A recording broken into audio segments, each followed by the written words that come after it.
윤석열 대통령의 이번 미국 방문은 12년 만에 이루어진 우리나라 대통령의 국빈 방문이었고, 바이든 대통령의 취임 이후 마크롱 프랑스 대통령에 이어 두 번째 국빈 방문이며, 아태 지역에서는 최초로서 미국 측으로부터 시종일관 귀빈으로서의 극진한 환대와 대우 속에 한미 정상회담 일정을 성공적으로 마쳤습니다. 양 정상은 공동 합의문인 워싱턴 선언을 통해서 양국은 한국형 핵우산 강화 방안에 합의하였고, 강철 같은 한미 동맹을 전 세계에 가시하고 김정은 정권에 강력한 경고의 메시지를 보냈습니다. 또한 바이든 대통령은 북한 핵 공격된 정권의 종말을 초래할 것이라고 강력한 실행 의지까지 직접 나타냈습니다. 그리고 안보뿐만 아니라 경제, 기술, 문화, 정보 분야는 물론 우주 분야까지 한미 양국은 다각적인 동맹관계 강화에 의기투합하면서 70년 안보 혈맹이 글로벌 파트너십으로 한 단계 격상되는 성과를 거두었습니다. 윤석열 대통령이 미국 상하원 합동연설에서는 26차례 기립박수를 포함해서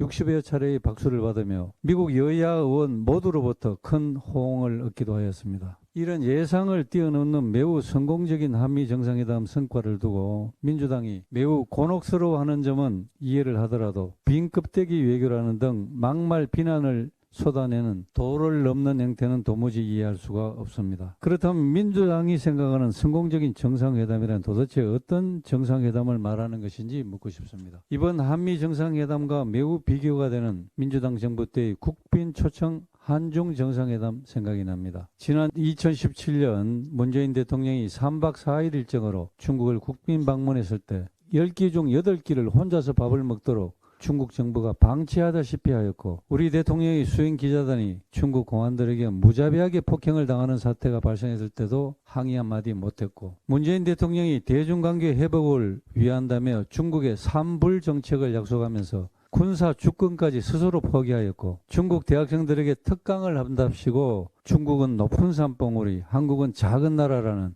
사대주의적 연설로 우리 국민의 분통을 터뜨렸습니다. 그리고 그렇게 비굴한 행태를 보이면서도 공동성명 발표도 없이 그야말로 빈손귀국을 하는 외교적 참사가 발생했습니다. 그런데도 그 당시 민주당 대변인은 문재인 대통령의 한중 정상회담이 매우 중대한 성과를 거두었다고 자화자찬했습니다. 중국에 국빈으로 초청받아가서 홀대와 멸시, 망신을 당한 것 외에 무슨 성과를 거두었는지 아는 국민은 아무도 없었는데, 그것도 성공적인 정상 외교라고 하면서 이번 윤석열 대통령과 바이든 대통령의 한미 정상회담은 실패하였다고 하니 의의가 없을 뿐입니다. 게다가 문재인 대통령이 두 번씩이나 중국을 찾아가서 시진핑 주석의 답방을 사정사정했는데도 결국 문재인 대통령 임기 내에 시 주석 답방은 이루어지지 않았습니다. 반면에 바이든 대통령은 2022년 5월 윤석열 대통령이 취임한 지 한 달도 안 돼서 먼저 우리나라를 찾아와서 정상회담을 하였고,